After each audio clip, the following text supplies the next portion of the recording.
सलावत भेज दीजिए। आइए अब आगे चलें, अब बात को लेकर आगे बढ़ते हैं। सब मसाइल अजीजों इसलिए छेड़ता हूं कि कहीं कोई पता नहीं आपको बताता होगा कि नहीं बताता होगा। मेरा फरीदा है कि मैं इन सब मसाइल को छेड़ूं ताकि लोगों को ये बातें जो पहले वाज़े नहीं है, अगर कभी हिदायत हो जाती है, बहुत से लोग आ जाते हैं सीधे रास्ते पे कि नहीं अब आज के बाद हमें ख्याल करना है, अपनी इबादत को बचाना है, अपनी नमाज को बचाना है, अपनी मजलिस जैसी इबादत जो हम कर रहे हैं इसको बचाना है, अपने हज को बचाना है, अपने खुम्स को बचाना है, ये तमाम इबादतों को बचाना है बाबा, लोगों के हुकूक अदा करके। अगर इंसान के हक अदा नहीं किया, अकरबा के हक अदा नहीं किए, अज्जा रिश्तेदारों के, यतीमों के, गरीबों के, बेवाओं के हक अदा नहीं किए, ना अल्लाह को नमाज चाहिए, ना रोजा चाहिए, ना खुम्स, कुछ भी नहीं चाहिए अल्लाह को।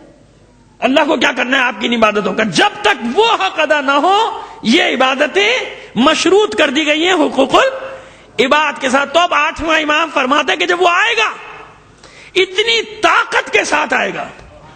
अब इमाम देखिए, आज की मजलिस पूरा मेरे साथ रहिएगा इंशाअल्लाह। वैसे तो आप 8 दिन से मेरे साथ हैं, लेकिन आज बड़े नतीजे आपको देना चाहता हूं, सवालात के जवाब। बहुत सारे सवालात जो बच्चों ने किए मुझसे उन सब के जवाब आज आ जाएंगे। कहते साहब कैसे होगा, सारी दुनिया की ताकतें उसके हाथ में आ जाएंगी, सब कुछ उसके हाथ में आ जाएगा। अब सुनिए, वही इमाम फरमाते हैं पूरी ताकत के साथ, इतनी शदीद ताकत के साथ आएगा वो कि अगर बड़े से बड़े दरख्त को की तरफ हाथ बढ़ाएगा तो उसे हाथ से उसकी जड़ से उखाड़ देगा। ये ताकत है। अभी सवाल पैदा होने दीजिए ज़हनों में, रिवायत में पढ़ रहा हूं आगे। इतनी शदीद ताकत के साथ आएगा कि अगर पहाड़ से गुफ्तगू करेगा पहाड़ टुकड़े टुकड़े हो जाएंगे, पहाड़ पे खड़ा होगा पहाड़ टूट जाएगा। इतनी ताकत के साथ आएगा कि जितनी ताकतें हैं वो सब उसके सामने सरनगू हो जाएंगी। अदालत कायम करने के लिए आएगा, हुकूमत कायम करने के लिए आएगा, मगर जबर नहीं करेगा, जबर के साथ नहीं आएगा। मूसा का असा उसके पास होगा, सुलेमान की अंगुश्तरी उसके पास होगी। तमाम अंबिया के तबर्रुकात, तमाम अंबिया का वारिस बनकर आएगा। इतना शदीदुल कुव्वत होगा। अरे कैसे हो सकता है एक आदमी, एक इंसान इतनी ताकतों का मालिक हो जाए, तमाम तबर्रुकात भी उसके पास हो। जनाब मूसा के असा का कमाल क्या था?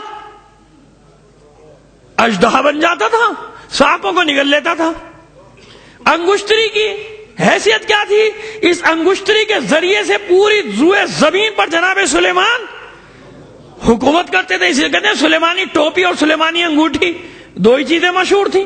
जनाब सुलेमान की अंगूठी ऐसी कि जिसके जरिए से हुकूमत करते, वो भी इसके पास होगा। अब ये ताकत, ये सारी ताकतें जो लेकर आ रहा है अजीजों, ये क्या बता रही हैं? ये बता रही हैं कि पहला भी वही है, आखिर भी वही है।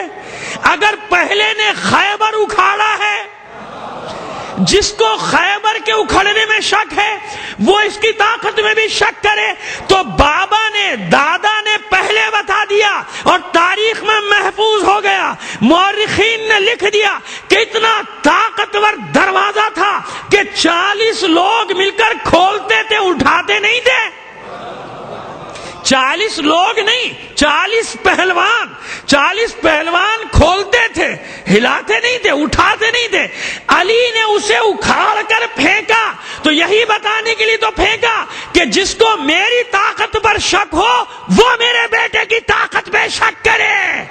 जब मैं उठा सकता हूं तो जो मेरा वारिस बन गया है पूरी कुव्वत के साथ आएगा। और पहाड़ के रेजा रेजा होने की बात तो 3 जगह आ गई। अरे कुरान ने भी कहा था, लौ अंज़लना हाज़ल कुरान अला जबलिन लरअयतहु खाशिअम मुतसद्दिअम मिन खशियतिल्लाह।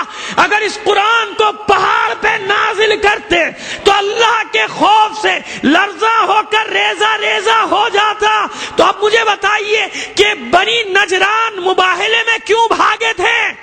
इसीलिए तो मैदान छोड़कर भागे कि अगर ये पहाड़ को इशारा करेंगे, अपनी जगह छोड़ देगा तो आखिरी यही मौजिजा तो लेकर आ रहा है कि मैं उसी मोहम्मद अली का वारिस हूं। कल भी पहाड़ उनके आगे रेजा रेजा थे, आज भी रेजा रेजा है।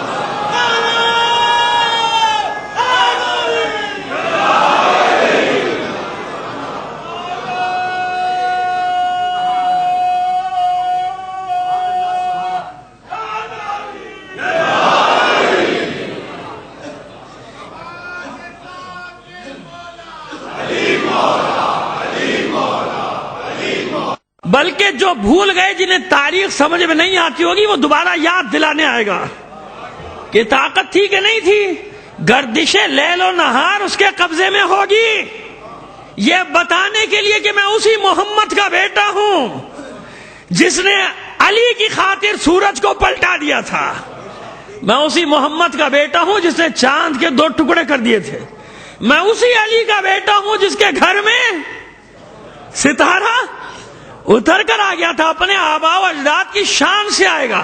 8ویں امام فرماتے ہیں کہ عمر بوڑھوں جیسی اور شباہت جوانوں جیسی، عمر ہزاروں سال جتنی بھی ہو مجھے نہیں معلوم، 11.5 سال 100 سال کے تو ہو چکے، مولا کو کتنے ہزار سال کچھ نہیں پتا، عمر ایسی، مگر جب آئے گا تو 40 سال سے بھی کم، اور جس نے رسول کو نہ دیکھا ہوگا وہ اسے دیکھے گا کہ رسول کیسے تھے، رسول کے حسن و جمال کے ساتھ آئے گا، حسن یوسف ماند پڑ جائے گا اس کے سامنے، ارے حسن یوسف تو علی اللہ،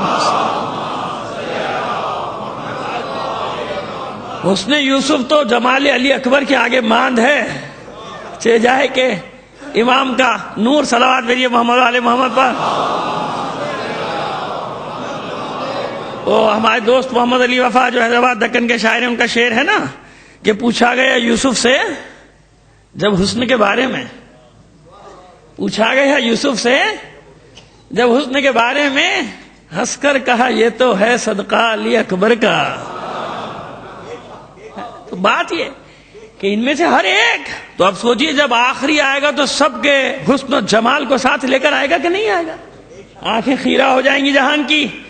تو جب آئے گا حکومت قائم کرے گا، کوفہ دارالحکومت اتنی شدید قوت کے ساتھ آئے گا، سالار 313، اور پھر ان کے نیچے کمانڈنگ فورس، پھر ان کے نیچے بریگیڈیئر، پھر پورا لڑائی ہوگی کہ نہیں ہوگی؟ کیوں ہوگی لڑائی؟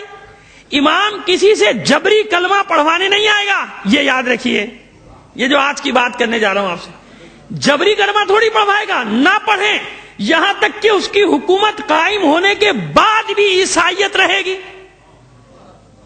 لوگ اپنے دین کو نہیں چھوڑیں گے۔ کیوں؟ اس لیے کہ امام زبردستی کسی کو مارے گا نہیں، اگر مسلمان بھی بدکار ہے تو تلوار چلا دے گا، عدالت قائم کرے گا نا، عدالت، مسلمان بھی گناہگار ہے تو نہیں چھوڑا جائے گا۔